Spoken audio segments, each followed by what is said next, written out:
life, our culture. So as was said earlier, I'm very thankful to be and honored to be asked to do this day. And I'm very honored also to be here in the land of the Coastal Salish people. What a beautiful land that you have. I have walked many times in the rivers and forests, in the mountains of your land. What a great blessing. The spirits that live there, that take care of us. The salmon people that travel up these rivers and their relatives.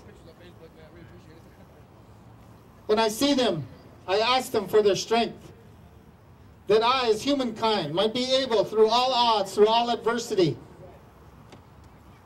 to take care of myself in the future generations. What a great, great spiritual leaders you have in this great land. So as I was thinking this morning, and as I heard the MC talking about why we're here today,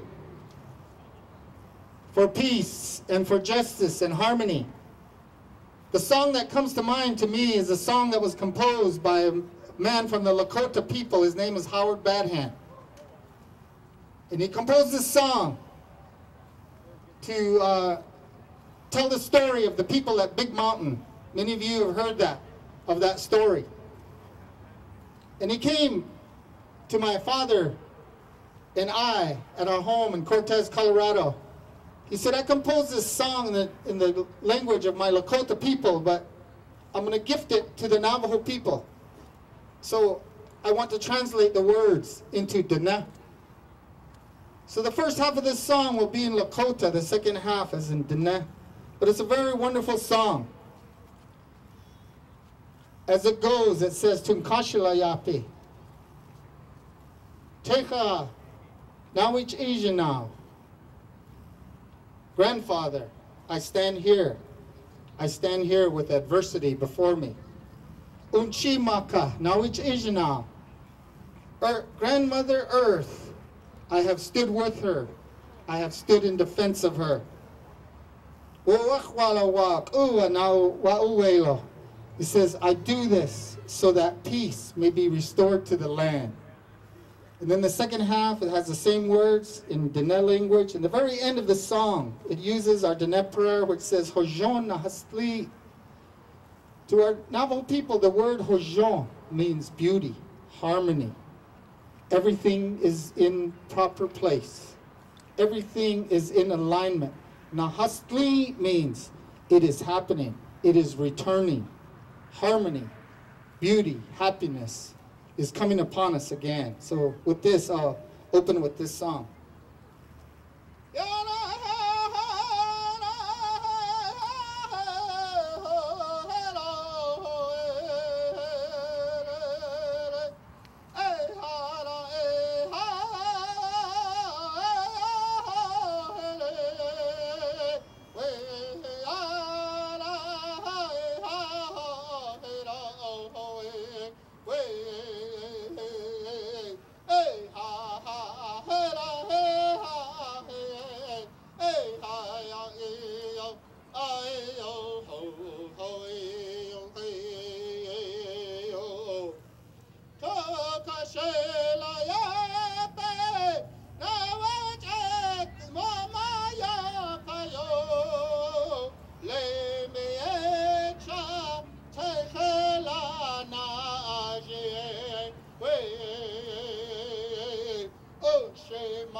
hasle,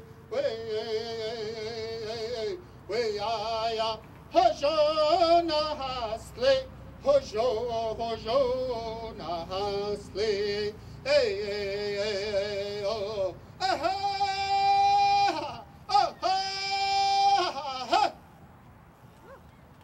Rich in spirit, way we grew up. I remember once saying that when I grew up, that we were so poor that we were forced to eat king salmon and king crab and jumbo prawns and a whole bunch of stuff I can't afford anymore over here at the Pike Place Market. Found out we weren't poor, we were just broke. Indians for Justice was put together, held together, by a group of women. You're going to be hearing about them throughout the course of this presentation, throughout the course of this program this afternoon here. And they all have something to share. And I'm going to say something and do something special for them later on. Right now, I'm going to bring up one of the Indians for Justice chair people, Janice Brown. And she's Tlingit, so she's one of my tribal sisters, along with Cindy Beach. And she's Mississippi Choctaw. She's one of my tribal sisters too. So you guys, come on forward here. And let's welcome the crowd.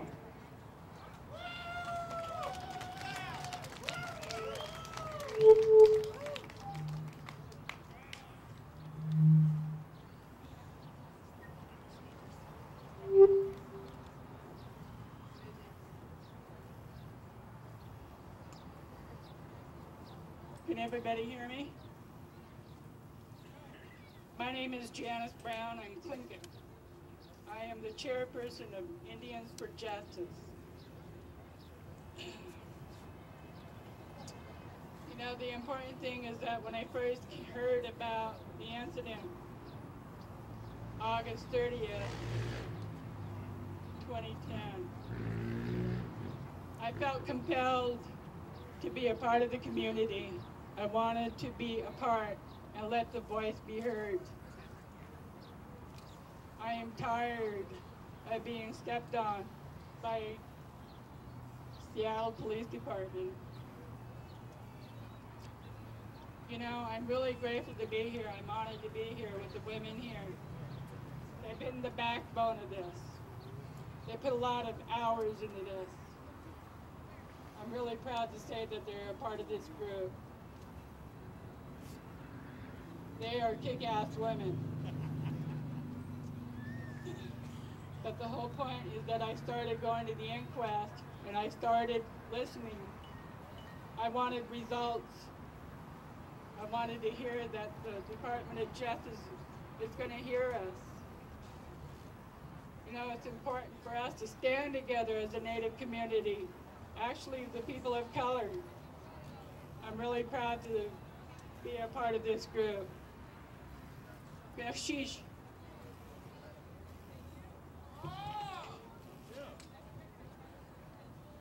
Halito.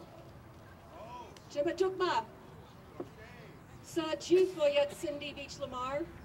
Hello, my name is Cindy Beach Lamar and I am Mississippi Choctaw, and I am both honored and humbled to be here today representing Indians for Justice. The last time I was here was on February 19th at another rally very similar to this. It was an event that I saw promoted on Facebook as a peaceful rally, and that was a key word for me, peaceful. So I volunteered, I came, I stayed here all day, and I pretty much did whatever Janice asked me to do that day. But it was great, it was worth it. And if any of you were here on that day, you'll understand what a powerful and impressive rally that was, and inspiring. And I was inspired that day. I was inspired by the collective voice of our Native community, speaking in unity against injustice. And I was also deeply moved by Rick Williams' compassion and humanity. And that feeling stayed with me till a couple weeks later when I found myself in Janice's living room, along with Millie and Ashley and Patricia, and later on with Robin. And when they asked me if I wanted to be a part of this effort, a part of this community, a part of this organization, to to fight for justice, I took a huge leap out of my comfort zone and I said, yes, it's time for me to stand up. It's time for me to add my voice. And that is why I'm here today. I welcome and support the Department of Justice investigation into the patterns and practice policies of the Seattle Police Department. I'm here to stand for justice for any person of color who has been harassed or treated badly. I'm very nervous right now, so I will just say thank you very much. I appreciate you all coming. Yokoki. Thank you. Yes, thank you very much for showing up. And this is Indians for Justice over here. Again, I'm going to be saying something a bit later on that I'm dedicating to them, and I'll give you a sneak peek. The eyes tell stories of their tribal journeys, and those eyes which pierced an armor, they're alive and quite well and giving them hell. Their people have never been conquered. Okay, at this time here, I want to bring out Bree Kame Anui. How was that? And Millie Kennedy. Beginning with Bree, she's an associate attorney. She does civil litigation on Indian law, amongst other areas, and assists tribes in preventing their cultural resources and sites, and provides guidance in enforcing their native rights. And she's presently the president of the Northwest Indian Bar Association. She's also an at-large member of the National American Bar Association. She's done lots of stuff, but more importantly, she has volunteered at the Urban Indian Legal Clinic at the Chief Seattle Club. And Millie Kennedy, I'm going to let introduce herself. She's Tsimshian, I'll say that much. Hi, my name is Millie Kennedy. I'm Tsimshian from Southeast Alaska, but I'm also an American Indian like many of you.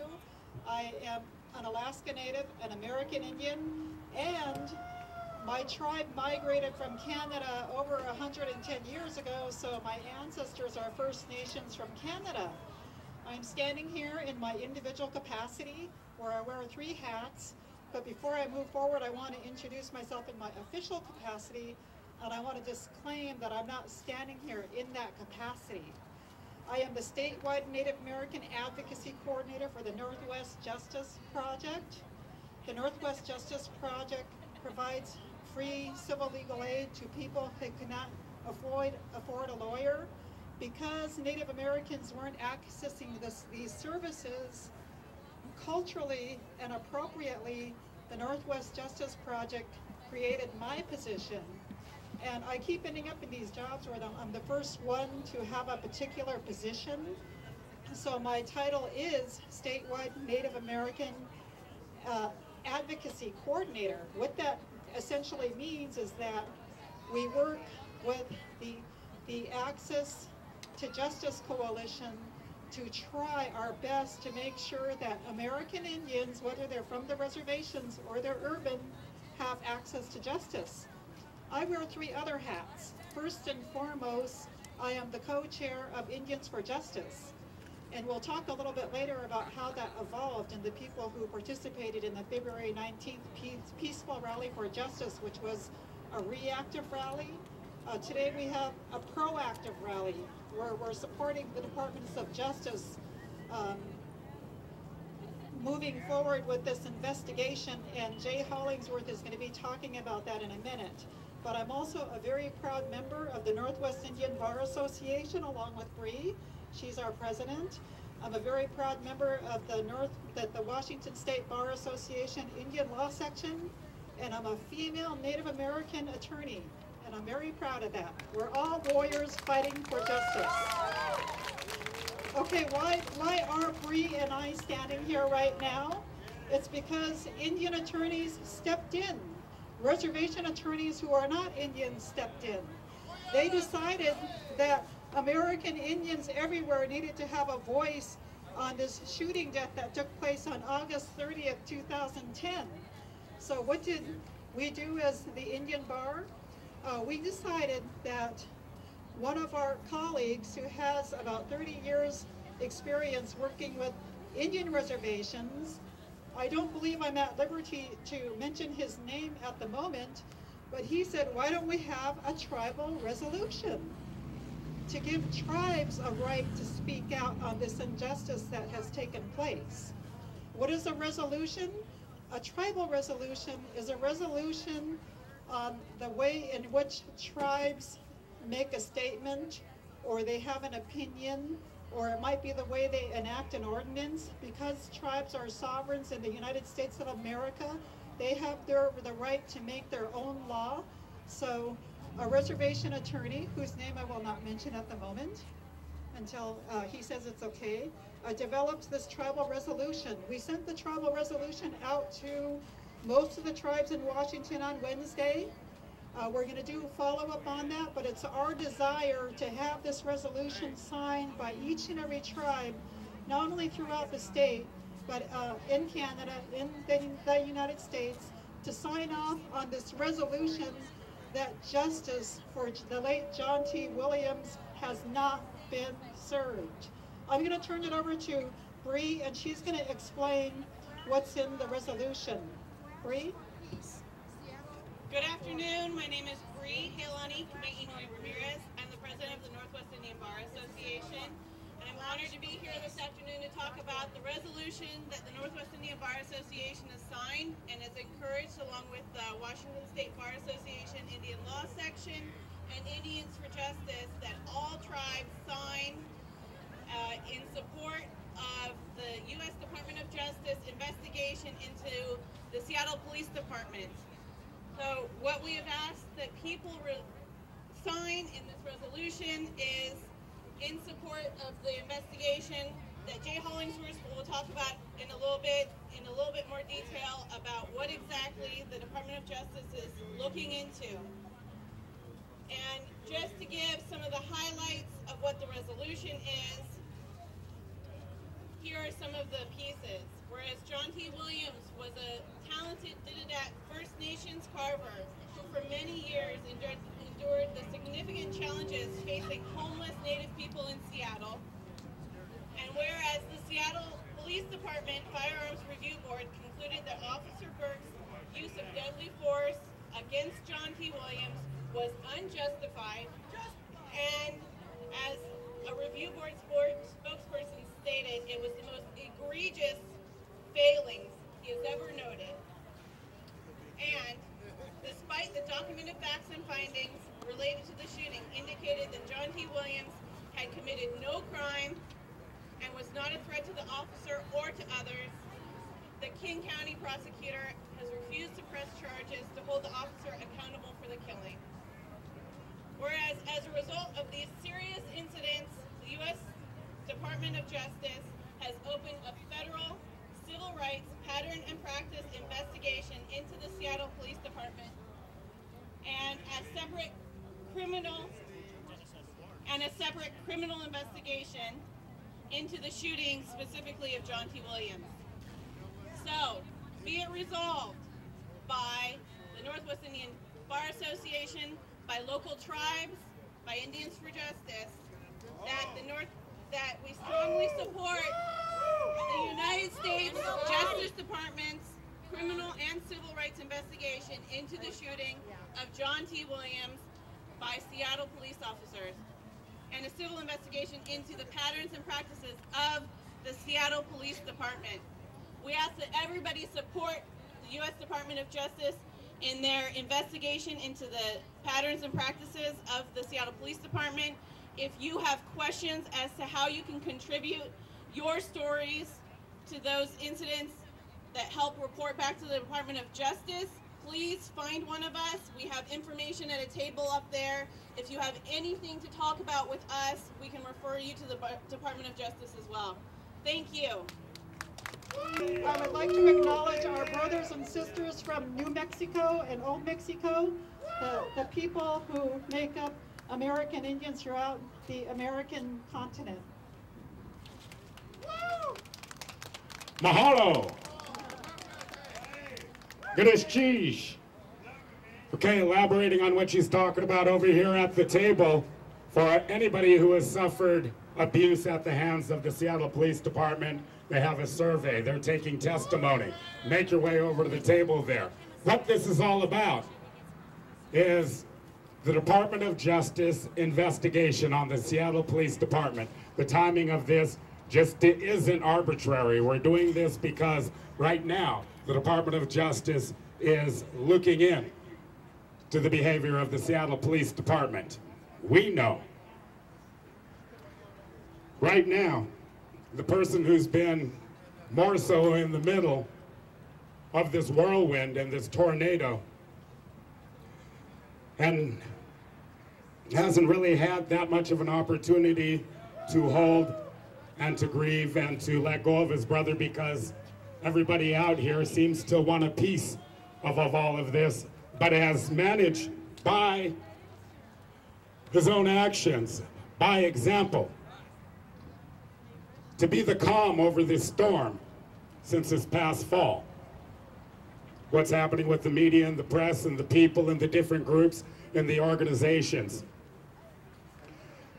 And of course, I speak of Rick Williams, the brother of John T. I'm going to ask him to come forward, along with Connie Sue Martin, his supporter and friend throughout the course of this. And so, ladies and gentlemen, please welcome Rick Williams.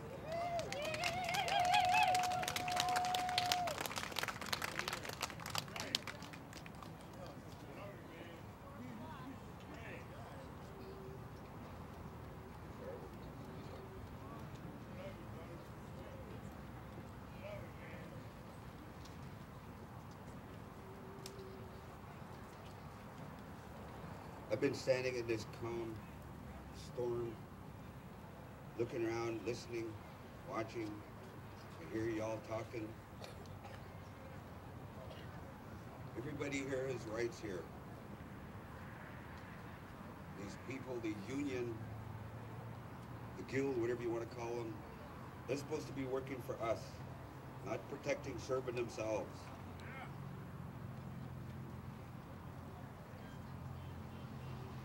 I said to my friend here, I've been standing in this storm calmly, watching everybody get upset and angry. I'm asking everybody, stay calm with me, that this will get done, this will get fixed. Well, I'm honored that all y'all listening. Reacting to it the way they want doesn't help. I have to walk these streets every day. I look around and I see them. I hear the policeman asking me, how you doing, how do you feel, and I have to bottle it up. I tell them, I see my Native brothers and sisters out there, just be strong with me. I say that to everybody else. Doesn't matter where you're from, just be strong with me. Stay calm, this will be fixed somehow.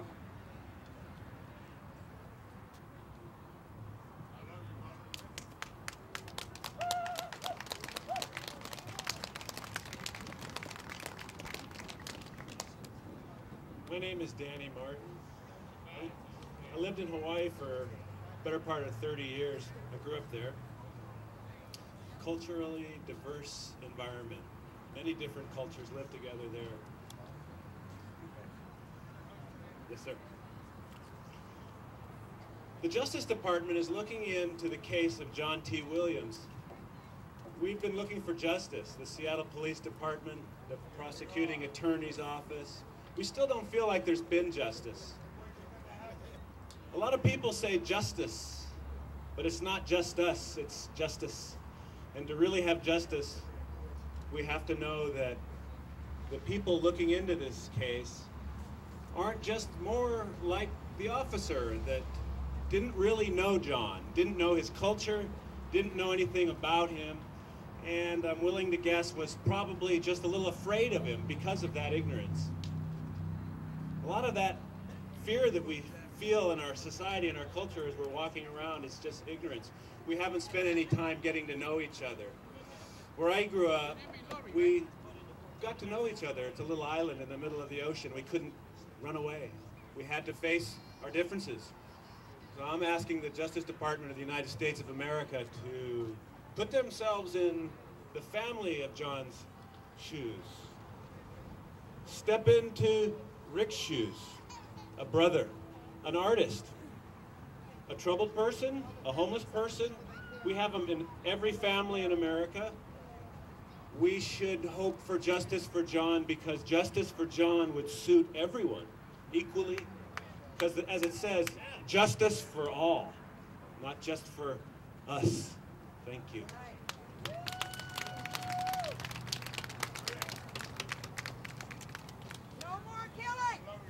Hi, my name is Connie Sue Martin, and I'm married to Dan Martin, which is how I came to be a friend of the Williams family and one of the attorneys for the Williams family, together with the exquisite skills of Andrea Brennicke and Tim Ford at McDonald Hogan Bayless.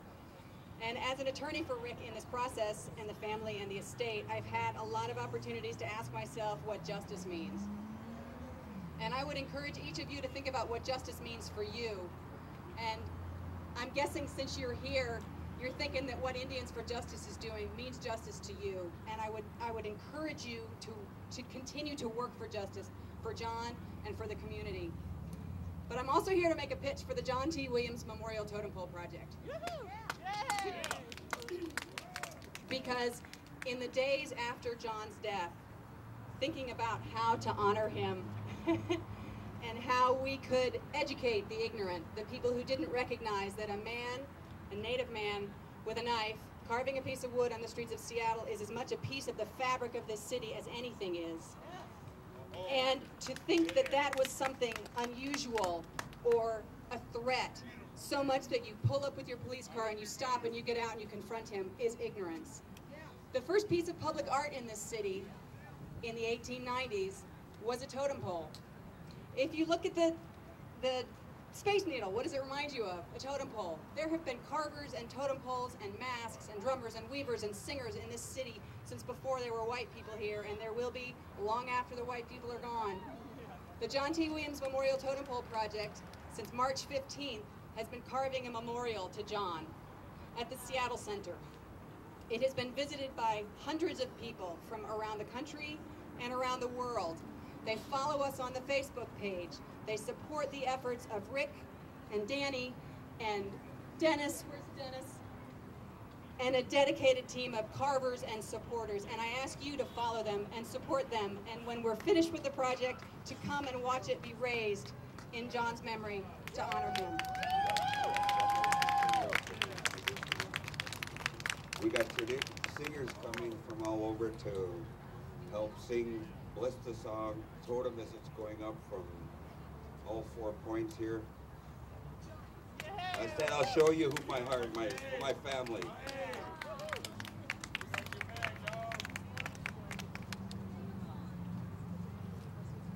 In honor of the Williams Family Project and their supporters, we have the Sacred Water Canoe family that's going to be performing a song here.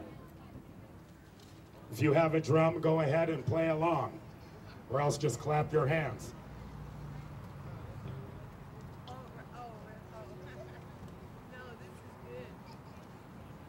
You can't be in front of the speaker.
the ones, because change won't come by waiting week to week.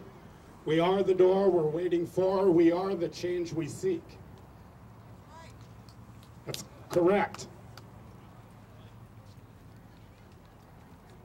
Okay, I'm looking for our next speakers here. Jay Hollingsworth, if you want to move your way to the center here. Okay, again, we're here because the Department of Seattle Police Department, in regards to excessive use of force, for obvious reasons. Jay Hollingsworth is going to elaborate a little bit more on one portion of it. Akwai, Mato Wiku. Hello, the Creator is good. Brothers and sisters, grandmothers and grandfathers, it is a great honor to stand here before you on the Duwamish and honor them and all their relations. I'd like to acknowledge their sacrifices as we acknowledge the sacrifices of all Native Americans and all the harms that have done to us over the few hundred years since interaction here. My name is Mux Papanitug, West Wind Wolf. I'm a Mohegan Indian of Connecticut. Been living in Seattle since 1989.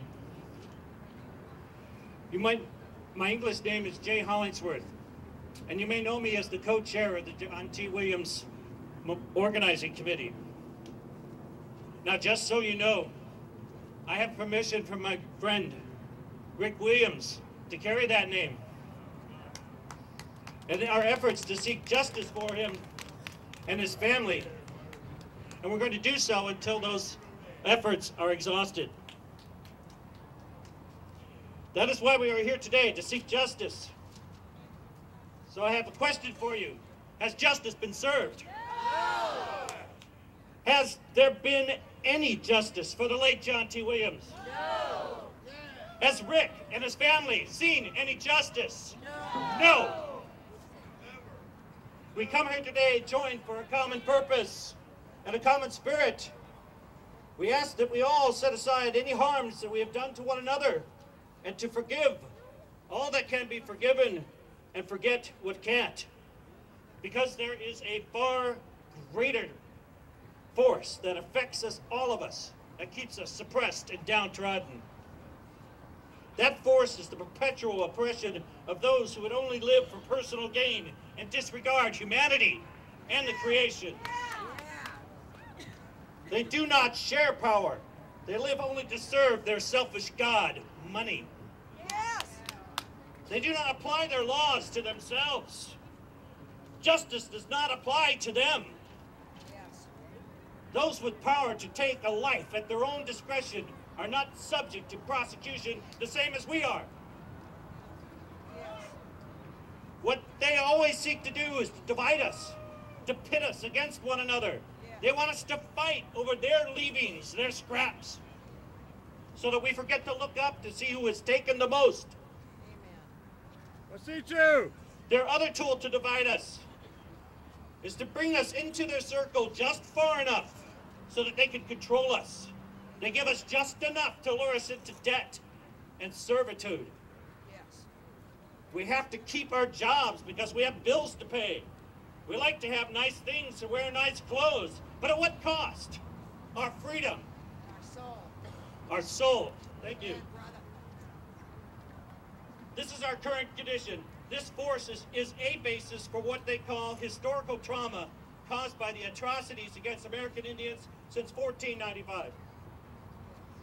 Well now, we as Indian people of color and our beloved John T. Williams have a second chance for justice.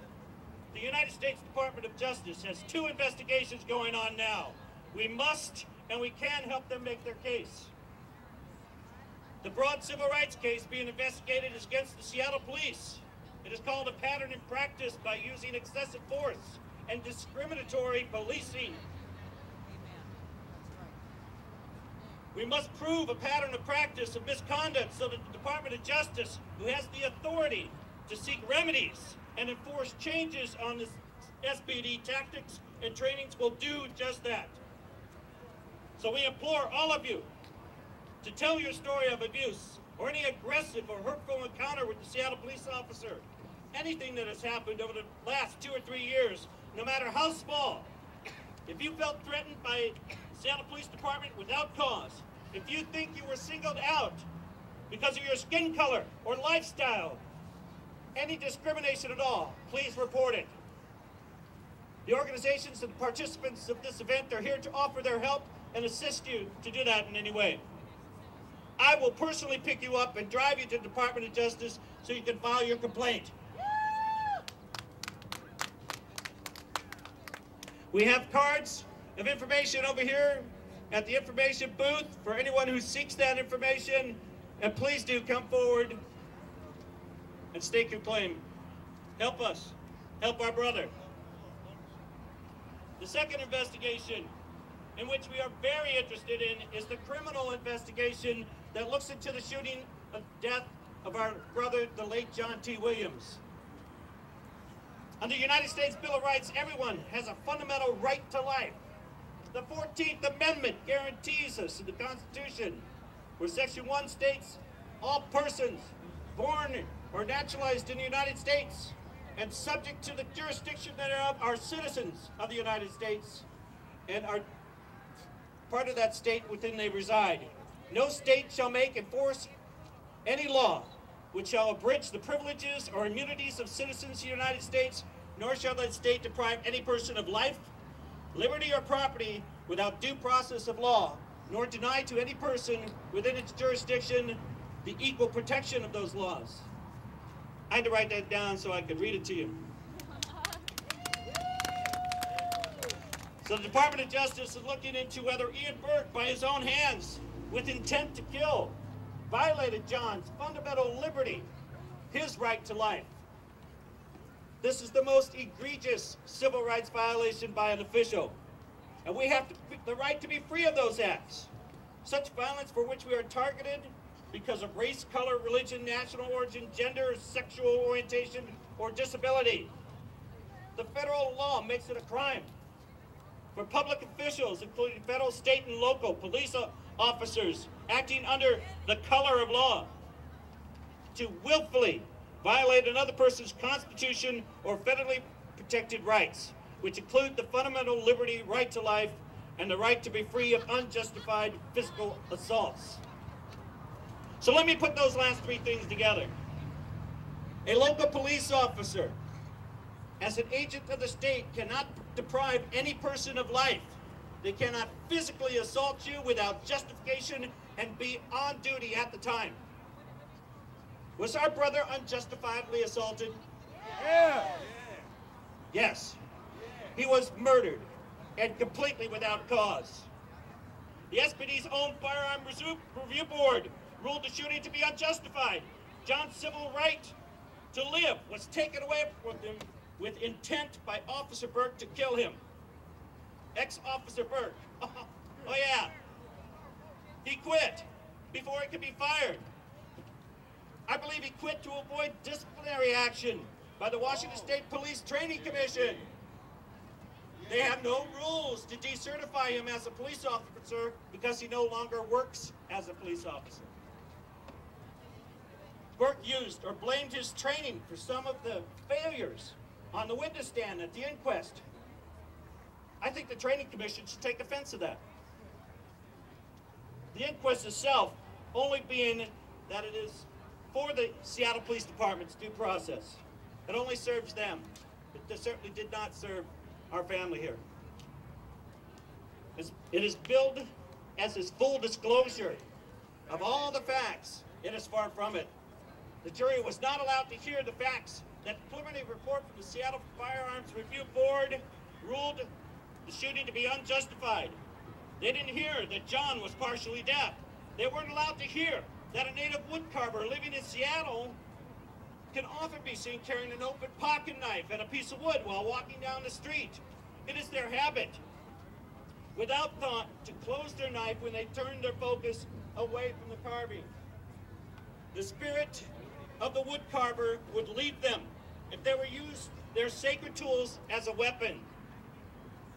They would dishonor themselves and their family's tradition if they did so. These facts would have left beyond a reasonable doubt in the juror's mind of Burke's guilt. There was no possible threat. There was no crime in progress. No crime had happened. One shot would have stopped him. How about in the leg? A second shot. Really? Third and fourth? Intent to kill. Burke had his weapon out and in his hand before he got past his car and before he said anything. Intent. He did not identify himself as a police officer. Intent. It took him 4 seconds to say, "Put down the knife," 3 times before he started shooting. Clear intent to kill and without cause. That's right. He never identified him that he was Seattle Police Department. You bet. Then this King County prosecutor comes up, and he's charged with the duty to file charges if they are called for. The law he used under the heading of self-defense in the Washington State laws is the use of necessary deadly force to protect oneself. That is the subject of that chapter. You can read about it. It's RCW 9A.16. The intent of that law was to set a double standard for the use of deadly force by a citizen and a police officer, and that the police officer is further restricted to the use of deadly force because he is a trained professional and was hired to protect all the citizens equally. The case, I believe, can be made that self-defense was not present because the shooting was ruled unjustified, and therefore deadly force was not necessary. If this was not malice, then what is it? The officer should be charged with manslaughter. Instead, the King County prosecutor decided to be judge and jury and not press charges against his co-worker. Yeah, make no mistake, the prosecutor's best friend is his trustworthy police officer, is his best witness. Satterberg chose to protect his interest rather than do the right thing and seek blind justice. Again, the inquest process is the SPD's due process and a charade. Change the inquest process or don't have the process at all. With the Department of Justice investigation, John has a second shot at justice. I say charge Ian Burke. Do you want a fellow prosecutor to charge Ian Burke with manslaughter? I do. Do you want the Department of Justice to give us a second chance at justice and find Ian Burke guilty?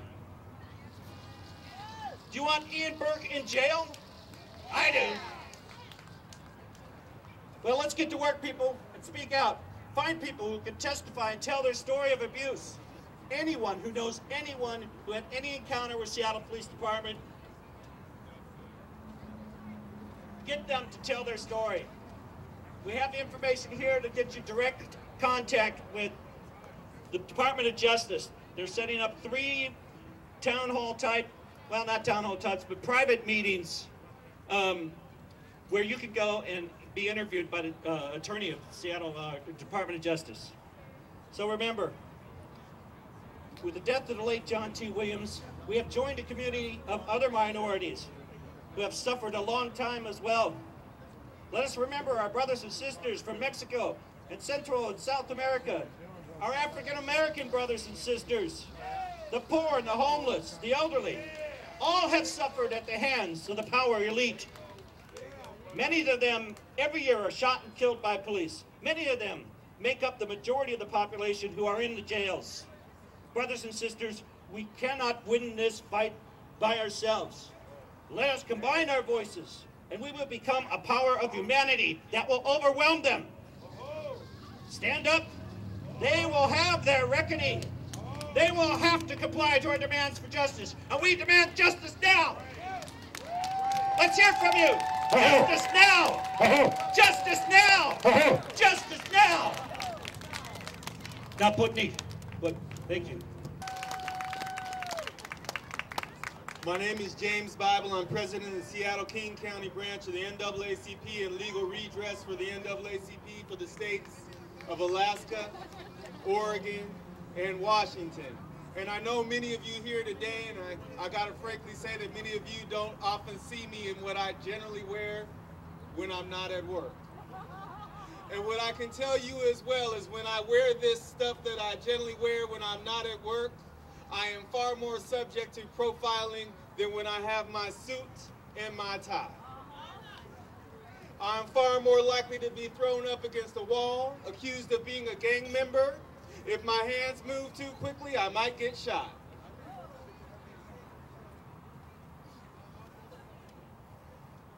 I might get shot. 4 seconds.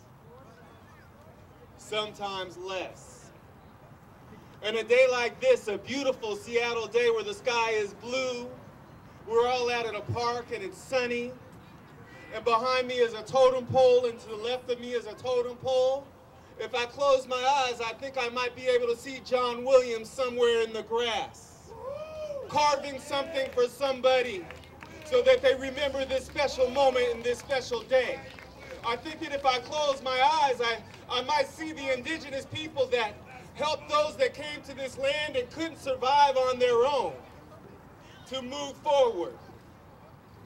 I think that if I close my eyes and I think about all of that, perhaps we realize and decide that it's time to take a stand for people such as John Williams, for those that came before us, for indigenous people that came before us and took a stand and assisted those that did not know this land well, helped them live, helped them survive, operated from a position of compassion. And that position of compassion on many levels was taken advantage of repeatedly and over and over and over and over again. This is as much a story of America as the words we hold these truths to be self-evident that all men and women are created equal. We understand what the realities were. Those that were born, raised here for generations before any foreigner landed on this land was not accorded human status. Africans who were stolen from Africa and placed in this land were treated as 3/5 of a human being. And this is the historical underpinnings under which we hold these truths to be self-evident, that of course, all people must be created equal. And as we think about that and we think about what happened to John T. Williams and we realize that he was shot down in cold blood in our name if we don't stand because it was our police department that did such a thing. It was our tax dollars that supported such a thing. We need to be in a place where we say no more. No more. But the question we also have to ask is, will the U.S. Department of Justice actually do anything about this? Will they? Because I'm not sure, frankly. What I am sure of is that the men and women that gather here today have the power to make their own stand. The men and women that gather here today have the power to say no more, not again, no longer. If you are a political official and you voted for a mayor that allowed this chief to be the chief of this particular city, who hid information, who was in a place where he allows for such a thing to occur without any true stance, until after people stand up, then that mayor needs to go. If you're a city council member that does not hold law enforcement accountable for the actions that we see on the street corners of America and especially in Seattle, then that city council member needs to go. See, the problem that we have is the group that we are trying to have faith in, the U.S. Department of Justice, is product and part of that same idea, historical underpinning, of saying one thing on one side, we hold these truths to be self-evident, that all people are created equal, when on the other side, minorities were not accorded human status. So are they going to come in here and say, well, perhaps Seattle has just a couple of problems, but with those couple of problems, ultimately, we can work it out? Or are they going to say that real, true, wholesale changes need to occur so that I don't have to close my eyes to see John T. Williams or the next person that might be John T. Williams. I can actually walk up and shake their hand. I can actually walk up and shake their hand and say, thank you for contributing to Seattle. Thank you for your beautiful art. Thank you for your work. Thank you for sharing your culture. So that we can actually do that instead of having to close our eyes. Instead of having to close our eyes.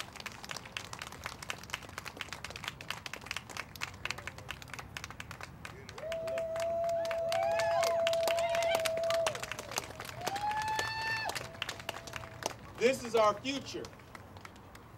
Our future is in the eyes of each and every one of you as we look at each other and we think about what needs to be done, when we think about how things need to change, when we start thinking about the human condition, and this is a critical piece of all of this. If we're to honor John T. Williams and people that have been in that spot, then we also need to make sure in a city where we have so much in terms of resources, nobody is homeless. We need to make sure that in a city that has so many resources, nobody goes without true health care. We need to make sure that we aren't in a place where we treat poverty by incarcerating the poor. If we truly are to honor our human condition and the reason why we're here today, we will stand up, and stand up, and man up, and woman up, and be in a place where what we say is no more. We will hit the streets. We will support those that support the human condition. Everybody's busy arguing about a tunnel right on the other side of this and whether or not we should have one. Nobody's concerned about homeless shelters, health care, or anything like that in this city.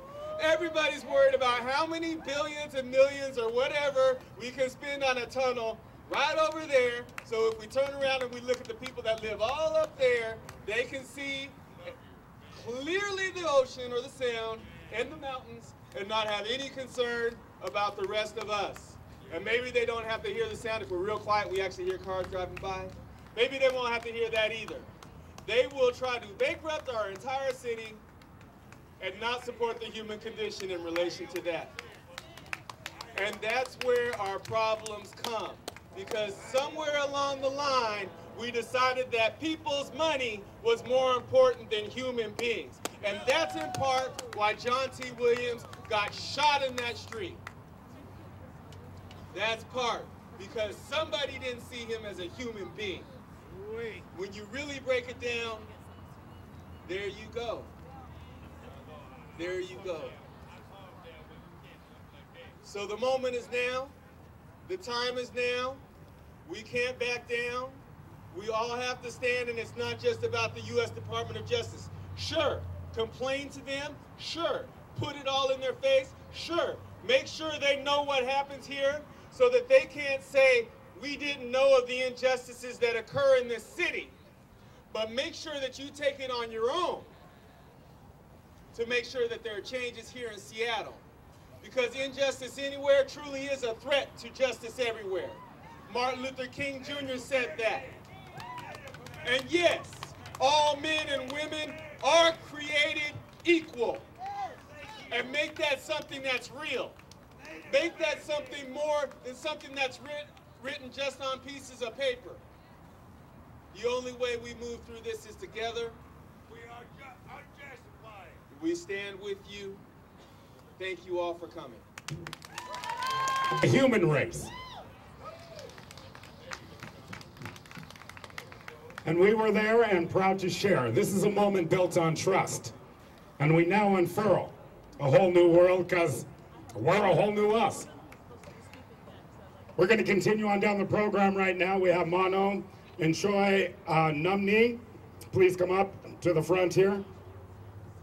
And Shauna Bearhand with Sage. Shauna was raised in Los Angeles. She's the co-founder and treasurer of the Society of American Government Employees. And Sage was formed to promote the recruitment and promotion of American Indians, Alaska Natives in government, and to assist the governments in implementing its trust responsibilities toward tribes and tribal citizens. She supports promoting change in the governmental sectors that will result in a lasting change in how the government interacts, includes, and treats American Indian and Alaska Natives.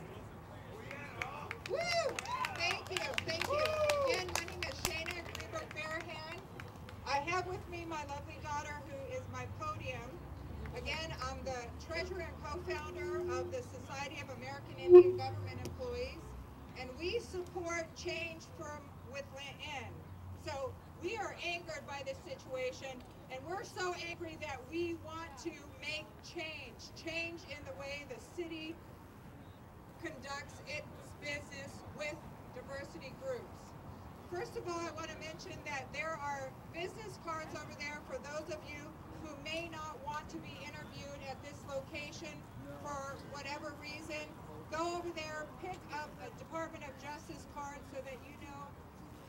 so that you know who to call to be interviewed if you've been the victim of any kind of police misconduct.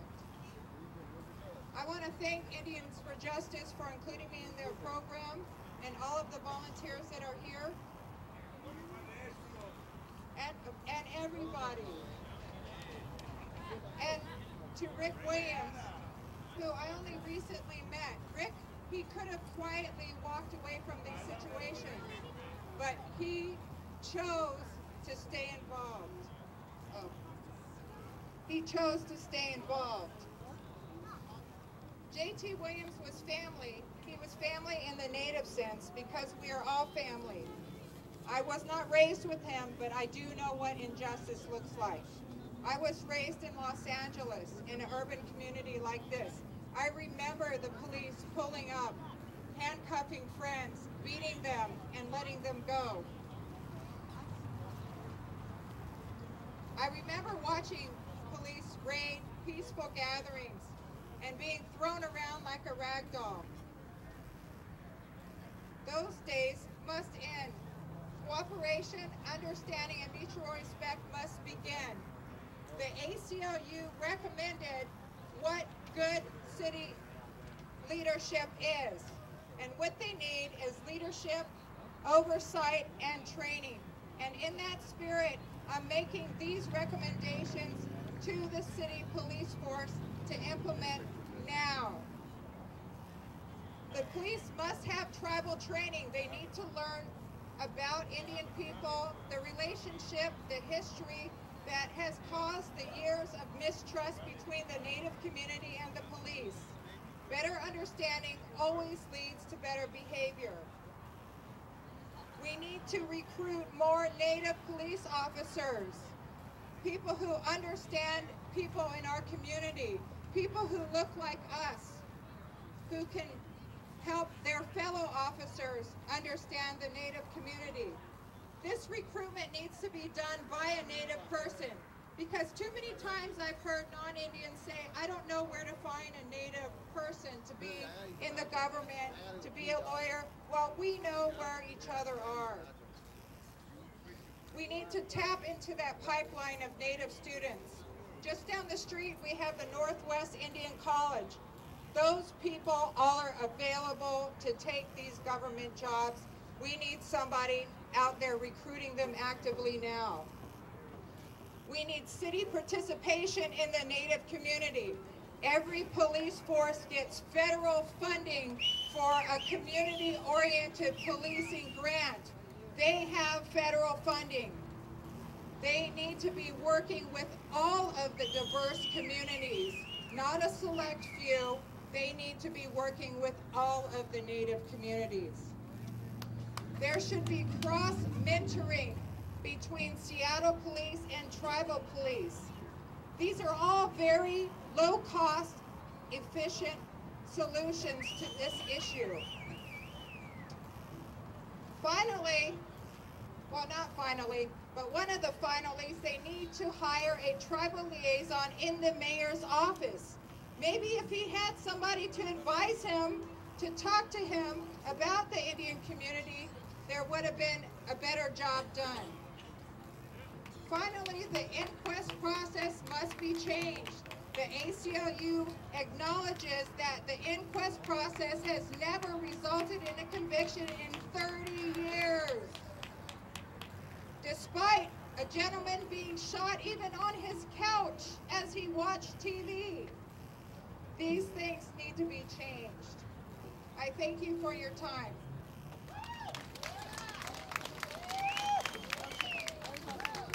Thank you, Jada.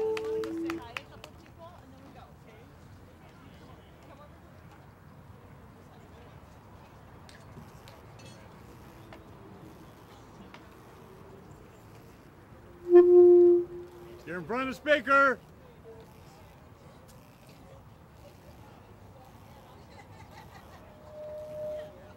Oh, good afternoon, friends. Some of the other people who are involved with it, the other organizations. Of course, on top of this pyramid here is Indians for Justice. This is all due to the planning of Indians for Justice. There's a story that goes along with it that Millie had talked about, that during the first peace rally, the carve-in, that was going to be a one-time deal. But Janice Brown wouldn't let it be so. And so between her and Millie Kennedy, here we are again, and we'll be here again in fall, or they will be. A couple of the other sponsors, there's United Indian Tribes, there's the United Indians of All Tribes Foundation, and I'm going to introduce Jeff Smith, who is the executive director of United Tribes, wherever he's at. Okay, and he's a few other things as well that he can explain to you.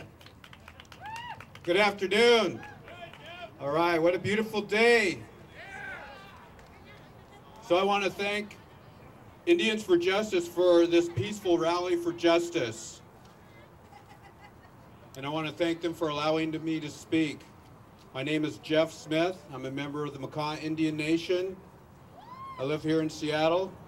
I'm also the interim executive director at United Indians of All Tribes Foundation. My office is out at Daybreak Star. Come and visit me anytime. I also work for American Friends Service Committee, a Quaker organization. I'm the Northwest Regional Indian Program Director. So as the interim director at United Indians of All Tribes, I'm here to express our urban natives' outrage at the cold-blooded shooting of John T. Williams. We welcome the long overdue investigation of yet another injustice perpetrated by the Seattle Police Department, as well as the investigation of the years of violence perpetrated against the citizens of Seattle.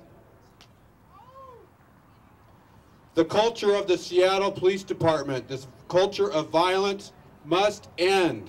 It must be transformed, not just changed, but transformed. The federal investigators need to examine all evidence and interview each witness carefully. Their conclusion must force the police to be dragged, kicking and screaming into the 21st century. The police culture of violence must end now. Thank you. Smith, can we get an amen on that? Get an amen. But it's all of you too. It's all of you.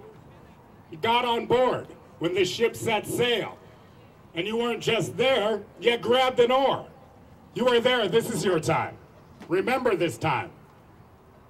When you have an opportunity for systemic change maybe once in a generation. Recognize when it's happening. Nobody said it'd be easy. If they did, they were selling you something. Okay, we're going to continue on now. One of the co-sponsors is the AFSC Indian Arts and Crafts Committee. And for that we have Sweetwater Nanak, one of my Tlingit sisters. And she's going to... Gunufchish dikian kawu, Gunufchish hashagenia, Gunufchish hashuka yayayagi, I thank the Creator, I thank the Great Spirit, and I thank our ancestors for this day. Sinoksin nanak duasak, gishbuwada ayachat, kiksadi yadi chatsati, sid kwedi dachkank, yechyadi kla, nanyai dachkank, shtakin kwan. My name is Sweetwater Make It Well. I am from the Tsimshian, Gishbiwada, the Killer Whale clan. My father is from the Kiksadi, the Raven, Frog clan. I am a grandchild of the Sikwedi, the Glacier people, and my great-grandmother, Yechyadikla, was the precious grandchild of the Nanyai from the Stikin clan up there in Alaska. I want to say Gunafchish, Dewamish, Suquamish, Tulalip, Muckleshoots, Snohomish, all the people of this land that we are allowed to gather here today and come together in a good way to help support each other on our journey in this work we're called here to do together. I come from a long family line of activists up there in Alaska. Some of my ancestors, William Paul, Tilly Paul. We've been fighting for our land rights, our subsistence rights, our right to vote, for everything we have. Our ancestors who've come before us have fought for. Today, what we're doing here is for the next generations. As our elders have said, what we do today is not for us, but for our children and our children's children.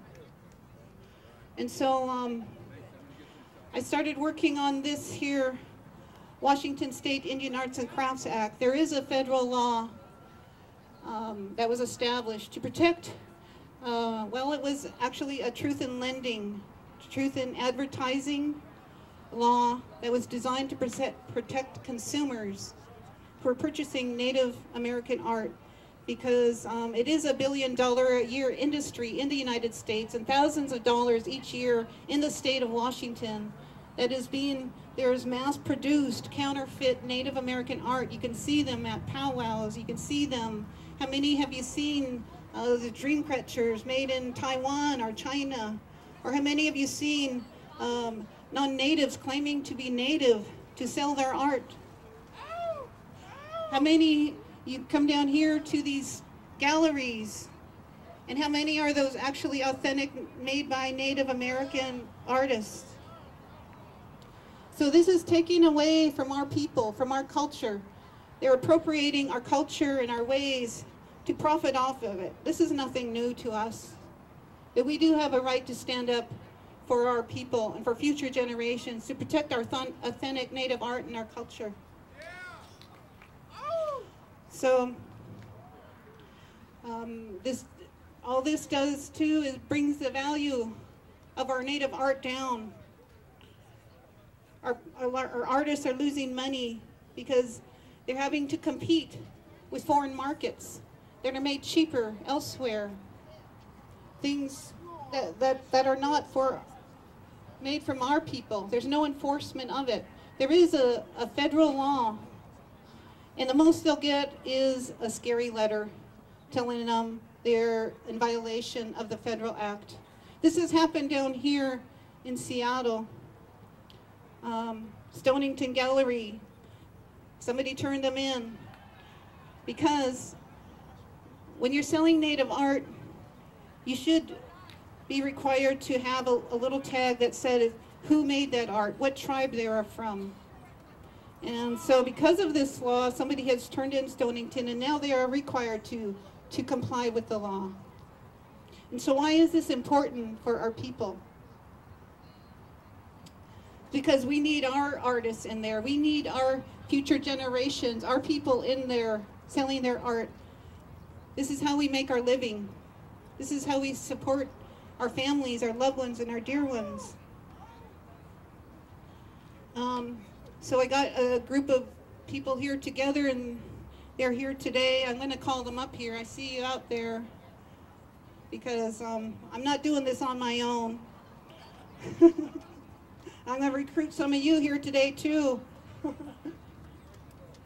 So So we would like to work on establishing a Washington State Indian Arts and Crafts Act. Currently, there are 13 other states in the United States that have that have their own state law, and this provides a means for enforcement of it, and so there's civil penalties, fines that will be charged against these violators. So without a state law, that is not really possible at this time. So that's why we're working on this issue here. We're working to we should be having a native center here, right here at the market.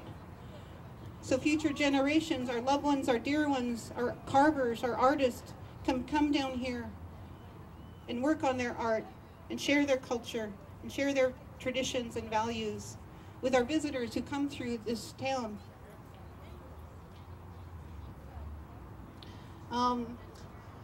So we're working with, I want to acknowledge Millie Kennedy from the Northwest Justice Fund. We got Millie here involved to help us, and she's helped us a lot. She gets interns from Native American interns or interns who are becoming lawyers. They've helped us, and Amber Penn, Rocco, James Daniels, Michelle Bolin. And so they have done research and to find out what these other states are doing to help protect their authentic art.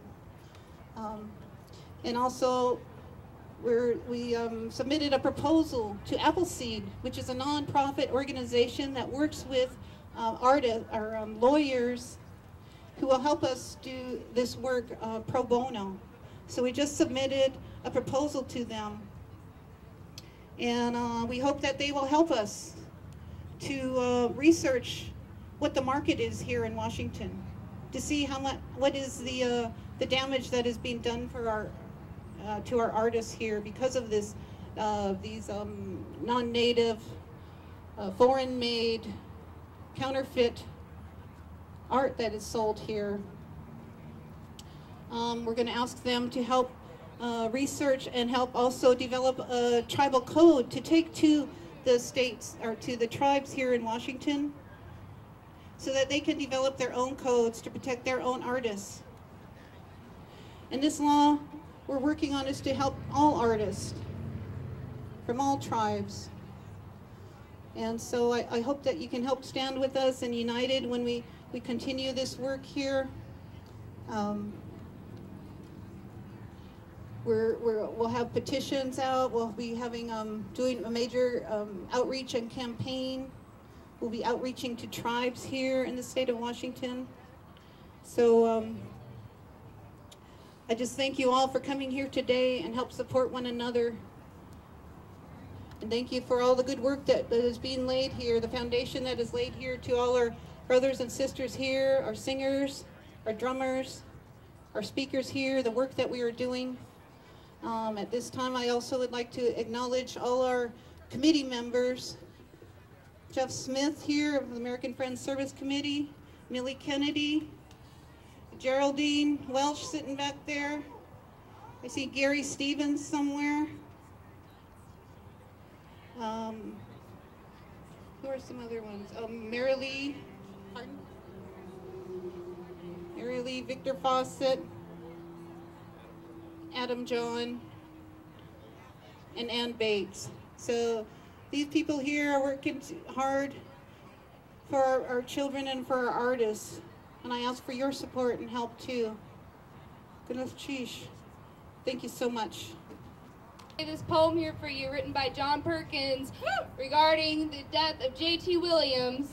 And we've got this sound that's going to go on for you guys, and it is profound. Please listen up. Here we go.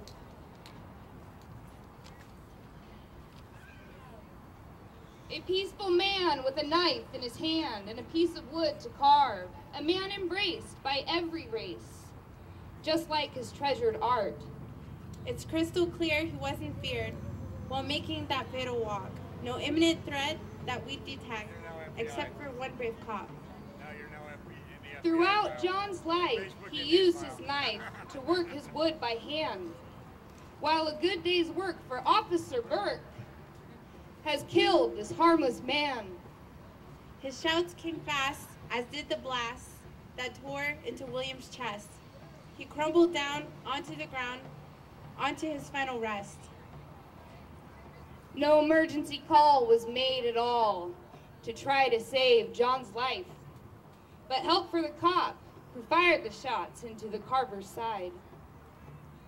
The witnesses cried as they drove by and knew this was not right. He was no threat while lying dead. He was no threat in life.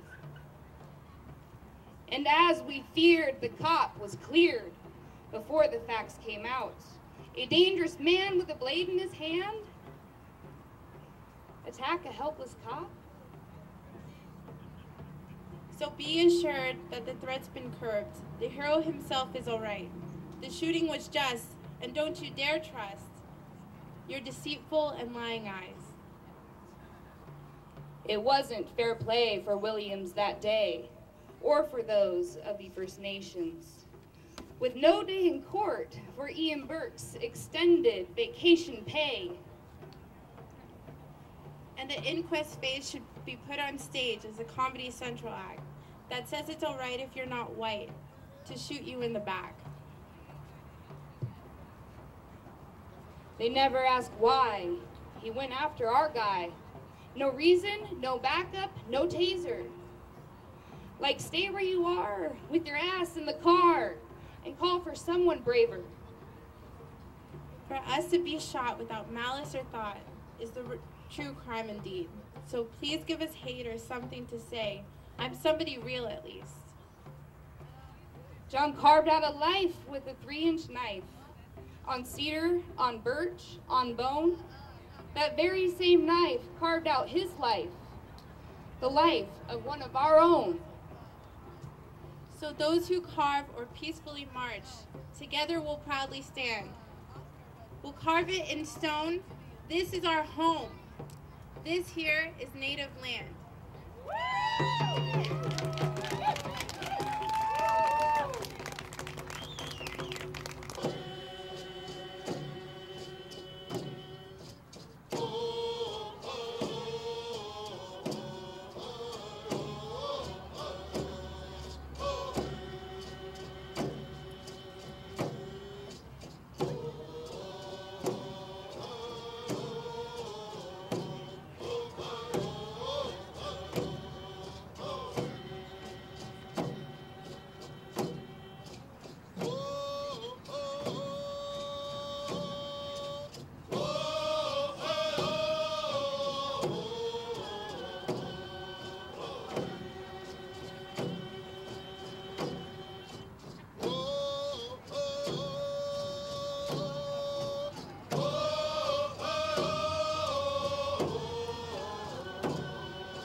Boy, where would we be without these guys?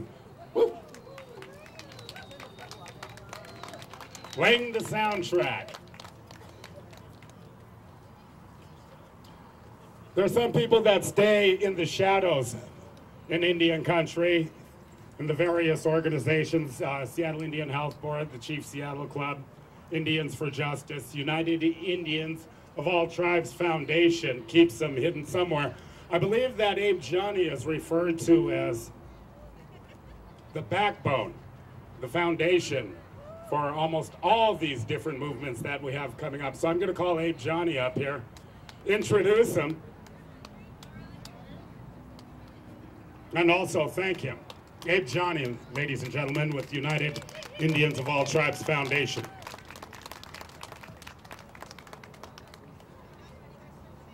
Usually I don't do this type of thing.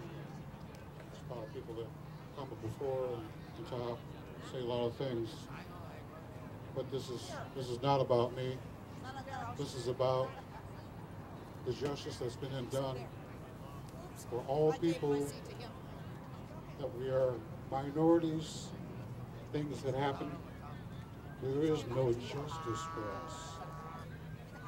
If anything happens and you get shot, or we shoot somebody, they know everything about your brothers, your sisters, your mom, your dad, and everything that's all over the news. But when it happens to us and we get shot, it's in the back pages of the papers. This is about the medicine that we take out of our pockets and we put down on the floor right now. That's what we're talking about. We're talking about the people that come here that organize this. We're talking about the drummers that came out and sang the songs and prayers for us. The gentleman that opened the place, Arlie Neskahai, was singing the prayers for us. For the elders who come down here to support us. For those drummers that come down to teach your kids. All these things that we're doing now are medicine that we take out of our pockets and we put down on that floor. We're asking you guys to come out and pull some of your resources together for anybody that you can know, and let the Seattle Police Department know that just because we're minorities doesn't mean we're going to lay down the next time you guys shoot somebody. This stuff has to end now. We've got to pull together all our resources. This is about the people that are trying to make change. This is everybody as a community here. We're asking everybody to try to help.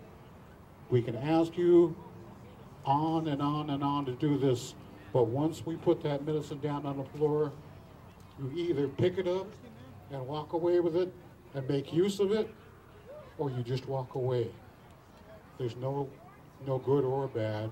We're just asking you to make an acknowledgement that we understand what's going on, and the only way we're going to make a difference in this place is we get out here and tell people now that we are going to make noise when something like this happens. We're not just going to lay down and say, it's okay to shoot us because we're minorities. One day, people are going to understand that just because we're minorities now, it doesn't mean in the future we're not going to be the minorities. We're not. The majority of the people, when we all get together, we will be the minority. We got to understand that all of us got to work together. I'd like to thank everybody for coming here and supporting us. I'd like to thank all you people that have ears and listen when the elders talk, when the drummers sing, when the Justice Committee comes together, when the people from the United Indians come together, when the people that come from the Chief Seattle Club together. We all came together because this has to change. This is not the 50s and not the 60s anymore. We're not on the reservations. We don't have to go get a pass to go into town anymore.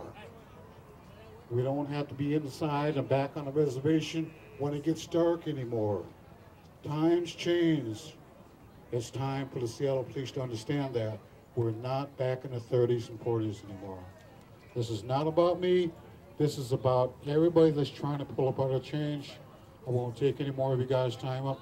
Thank you for coming out. Hey, Johnny. Stout Nursing Home in North Seattle. So as Indians for Justice created we had a meeting up at United Indians of All Tribes Foundation, which included a group of really cool Indians who wanted to have a peaceful rally. It was really apparent to us that the inquest would not come out in favor of John T. Williams, that it was set up to benefit the police officer no matter what. Basically, to me, the inquest is due process given to the Seattle Police Department for due process for itself. It does not represent what I believe due process is for the loss of life. So we decided that the inquest was going to come out in favor of the officer. We knew that was going to happen the following Tuesday, so we wanted to make sure that we had a peaceful rally of one voice, that this inquest determination for the King County prosecutor to not press charges against the officer was fundamentally wrong. And so we arranged a peaceful rally for justice here. It was a very cold day. It was a sunshiny day, and people were in reactive mode. And so Janice, I called up Janice like a week before and I said, Janice, what's going on? How come there's no rallies being planned? You know the inquest is not going to come out in favor of J.T. Williams. Janice says, I know, but what should we do? So I said, Janice, let's have a rally. She's like, really? And so her and I put together a meeting with Fern Renville up at United Indians. Everybody brought whoever they could bring, and it ended up being about 8 of us. And it included Janice Brown, myself, Millie Kennedy, my husband, Robert Kennedy, Fern Renville, Steve Paul, Freddie Lane from Lummi, Jossie Ross, Blackfeet. Who am I missing here? Patricia Masterman Stearns, Tlingit. Anybody else? No, I think you covered it all. We may have missed a couple of people, but at that meeting, Freddie Lane hollers out, Indians for Justice, and we all say yes. So that's how we got our name. And then he says, wear red. We go, yes. So we're all supposed to wear red. But after that, the rally was the peaceful rally following a bunch of rallies by all kinds of people that week, because the community was really angry. The communities of color, as well as our allies, were really, really angry about this inquest process. But again, the inquest to me is only the beginning. And maybe it's because I'm looking at it from the standpoint of an attorney, but it's just basically the city of Seattle giving due process to itself. Basically, the king can do no wrong. So now it's out of their hands, and it's in the United States Department of Justice, who represents we the people. Janice here is a person who you cannot say no to. She's very stubborn. She's the baby of 13 sisters, which explains that. And she was really adamant that we continue to meet. And she's the one who gathered up all of us women to continue to organize Indians for Justice under state law, to have a voice for the American Indian community, because we felt we didn't really have a powerful voice. We wanted to have an organization that represents the rights of American Indians when they're being discriminated against based on their race or their religion. John T. Williams was discriminated against by his race, and that he was a person of color. Most officers in this city should know how a John T. Williams looks. They hang out at Indian Park all the time. They have to carry their woodwork with them everywhere they go because they don't have the resources to store them. They don't have a place to safely carve, so they carve wherever they can. Any police officer that works for the city of Seattle Police Department should recognize a John T. Williams, because there are a lot of Northwest Coastal Natives in the Seattle area. So we decided to organize. We have a mission. We have 6 fierce women who are not about to back down. And we're going to continue having these rallies throughout these investigations. And I wanted to mention that This is John T. Williams, the late John T. Williams' second shot at justice. Out of respect for the family, they also have their own attorney named Tim Ford, who is diligently representing the family, trying to get him justice through that avenue. So perhaps he'll have 4 shots of justice. But keep the family and in your prayers, send them positive thoughts, because it's really rough to be going through all this and having people all around them while they try to seek justice for their brother. But this is the people. The United States Department of Justice represents we the people. And anybody here who is a United States citizen is we the people. So I just wanted to say that, and I'm going to turn it over to Janice to see what she wants to say.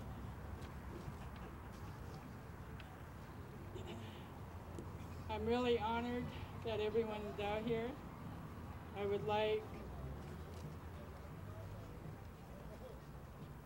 hoping that we will have another rally, a peaceful rally. I would like the women to share some. As I mentioned before, the feelings of inspiration that I received at the previous rally, and that is of a strong voice of the Native community united to fight against this injustice, and coupled with that, with the compassion of Rick Williams, has brought me here today, has got me out of my corner, my little comfort zone, to stand up in front of you today and say, I'm ready. I'm going to put it all on the line, and I'm going to stand up for justice and fight along with my sisters here, along with the Native community, until justice is served.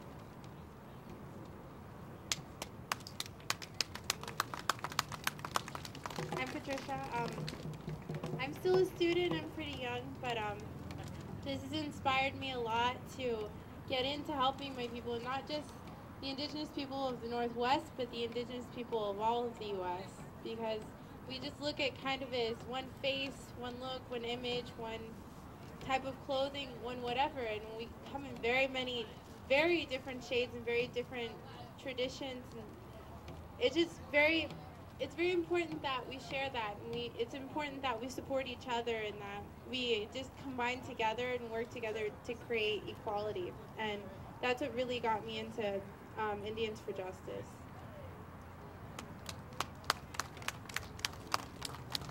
Gunachish, Naja Ishkla Yucha Duasak, Yechna Hatiti, Dakdaintan Hatiti, Punakwan Ayachat. My English name is Robin Pratt. I'm Raven, Sockeye Seagull, Tlingit Nation. I'm very happy to be here today. I'm so grateful to each and every one of you for coming and joining us on this day. I'm involved in the Indians for Justice because I'm a parent of Native American children. I'm a daughter of a Native American woman. I'm an auntie and a cousin and a sister. And I'm also a teacher of Native American students. And I don't want anything to happen to them what happened to our beloved J.T. Williams. And I think the work that we can do, that we support each other and move forward. I ask that if you have any stories to share with the Department of Justice on the patterns and practice, that while they're doing their investigation, I ask that you come forward. This is the time to do it now. That's why we're doing the rally now. So I encourage you to do that. If you don't have a story, but you know someone that does, this is the time to do it. Oh, and so if you have a story, there's a table right there. They have the surveys. You can get it done right now on this beautiful day in downtown Seattle. Thank you again for coming out today.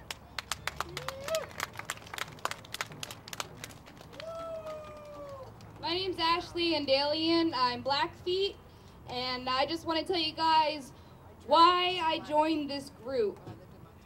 I was away in Oregon for the summer, and I came back and I saw a bunch of flyers with J.T. Williams' picture on it, and I heard about what happened, and I watched the video on YouTube, and it reminded me of something I saw.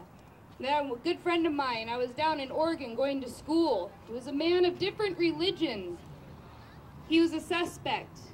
The police chased him through the school and cornered him in the school parking lot. And they shot him 2 times in the chest. He dropped down to the ground, and the cop shot him one more time in the head and killed him. The cop got paid vacation, paid leave. I'm sorry. He was on paid leave, so he got away with it. It was murder. I came back here and I saw it again, and I don't want that to happen anymore. I want to do something about it, and that's why I'm here. Thank you. Thank you, Ashley. So, if any of you know anybody who has experienced either excessive force or police discrimination of some kind, we have a booth over there. We have cards over there from the American Civil Liberties Union. Please go there and pick one up and make sure that that person has an opportunity to tell their story about police misconduct. Deutschen, thank you, and Zinshan. Grishchish is thank you, and Chlinket. We have lots of tribal people here today. How do you say thank you in your language? Somebody shout out. What? Yakoki. What tribe? Lakota Sioux? Bakba. We have Sioux and Cheyenne and Yakima bands and clans from the Tlingit and Haida. Blackfeet and Crows and proud Eskimos. Elders around to help guide us. We're going to listen to Sacred Water Canoe family, and we have some of our elders. I'd like to hear from. I'd like for you guys to hear from. Okay, this is Cecile Hansen. She's Duwamish. She has been working with her tribe to try to get it federally recognized for over 30 years in her life. She's a very well-respected Native American in Seattle. A lot of people support her efforts to become federally recognized. Why is it important to become federally recognized? So that her tribe could have access to the same rights as other tribes. For example, land rights, treaty reserve fishing rights, and to also have a tribe that comes from the descendant of Chief Seattle.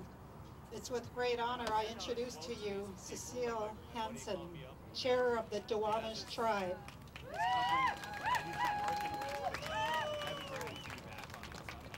Welcome, everyone. Who decided to bring the nice sun? You know what they say at national newscasts, it's raining in Seattle. And you know that's not true. You know that's not true. Don't believe anything that comes from the east. And that's the federal government. Did you hear the statistics about they're not doing too good? 75%, they're not doing too good.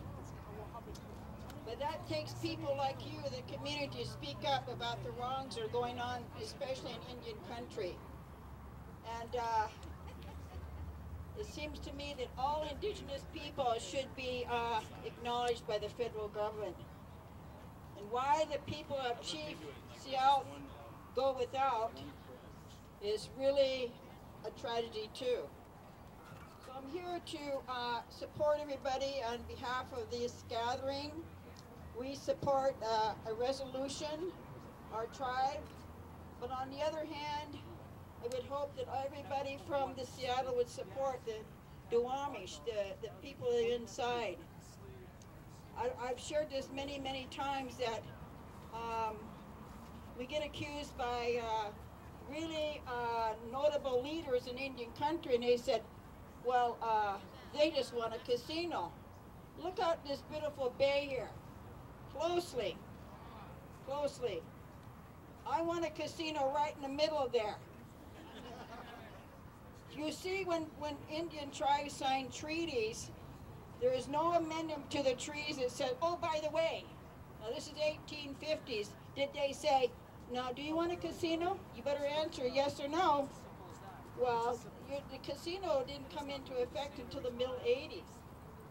Anyway, I don't like to be accused that I want a casino.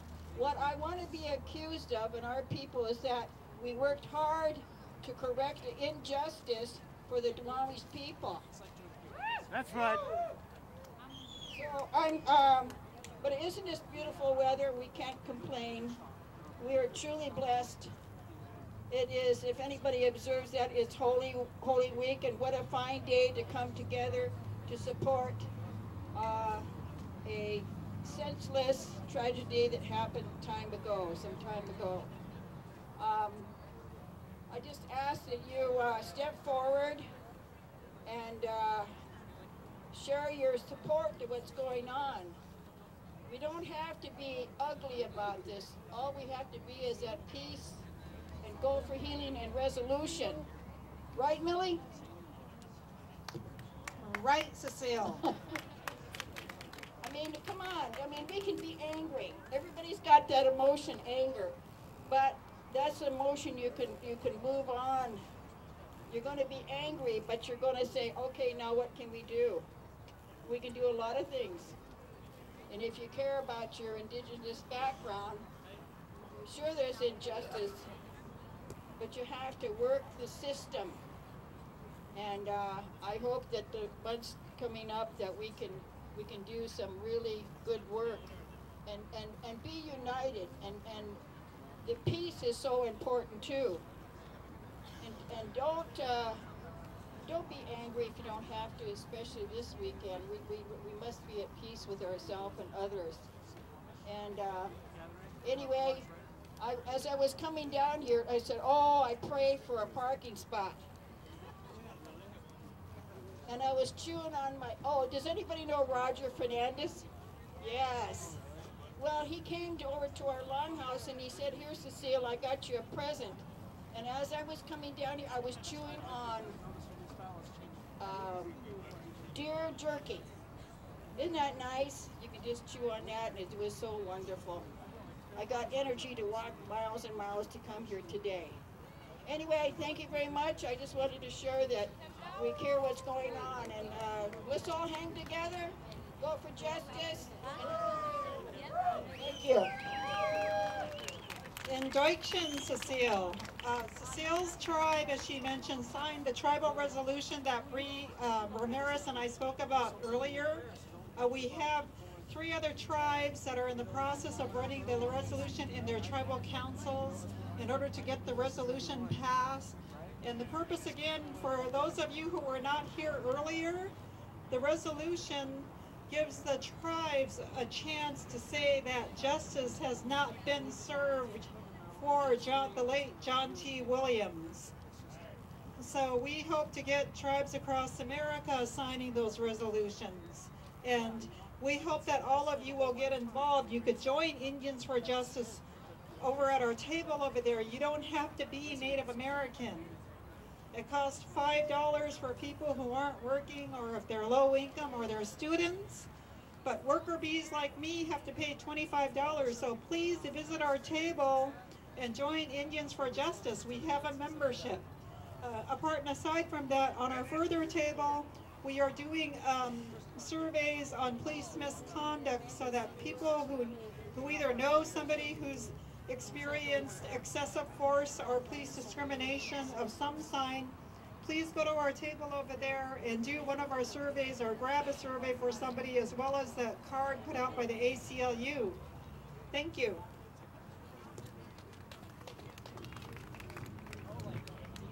Hi, I just need to make a brief public service announcement. Hi, halito, chimichukma. Is there a Bonnie Jean Aguilar still around here? Bonnie Jean Aguilar, we have something very important of yours. She's not here. She's not here? She was right there. She's long gone now. Are we having a drawing? No. You lost her ID? Yes, we have her ID, so I guess we will contact her later and get these in the mail for her. Thanks. To the women of the coastal tribes here who've grabbed the reins in this, who've taken the lead, traditionally it is the women. It's a matrilineal society. You are who your mother is. And I want Uncle John to come up here. He's going to perform for us. And I want all of his helpers, Sweetwater, Robin. I want all you guys to come up front here so we can so you can help out Uncle John perform. And Robin came near and crafted her ears. Blue Jays filled in the racket and the salmon were fun. They taught her to run and halibut gave her a jacket. The beaver was first to put her to work. Otters put her to play. Porcupine quills would give us some skills, but bees would chase us away. Aku, Uncle John.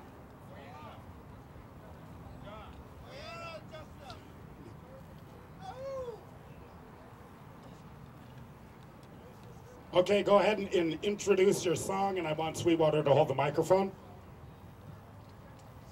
This is Uncle Paul, the Deshitan clan here, his nephew, and Robin here. And he's known the Williams family for many, many years. The dad, grandfather, all of them, Uncle Paul. Yeah, okay. So he wanted to honor the family here and singing a song. It's a Tlingit song from our people up in Alaska, Tsuhe de Shugach Dutan. And this song was written, in Alaska we have bentwood boxes. We keep our sacred objects in, our family treasures and crests. And this song was written, it means we will now open up this box of knowledge. Okay, Uncle Paul, you gonna start us?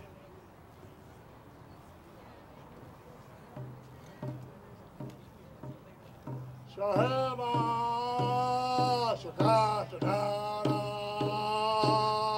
Shaheda, Shaka, Shadana, Yara, Gershi, Daka, Jessa, Naka, Sari,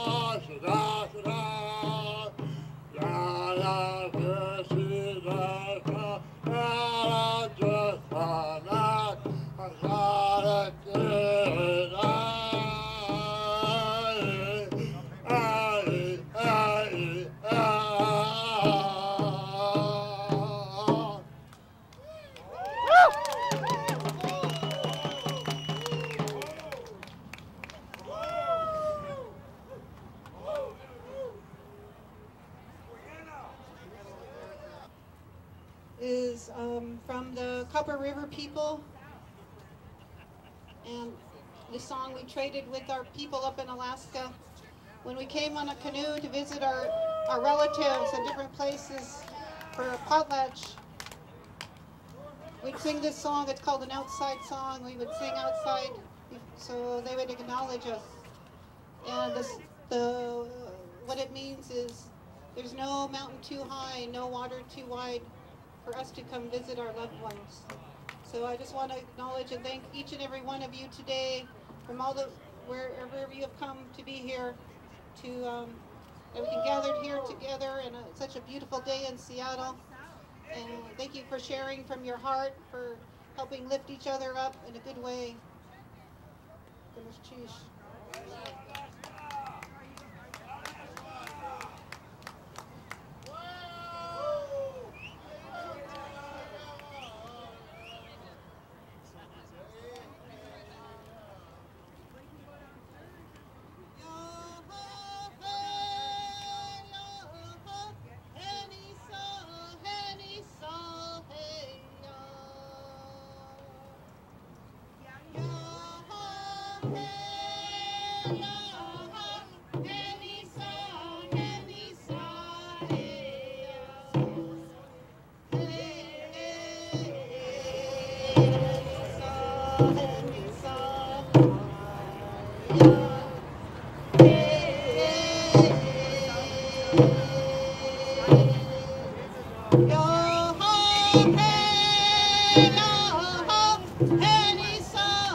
So, goodness, Cheesh, thank you all for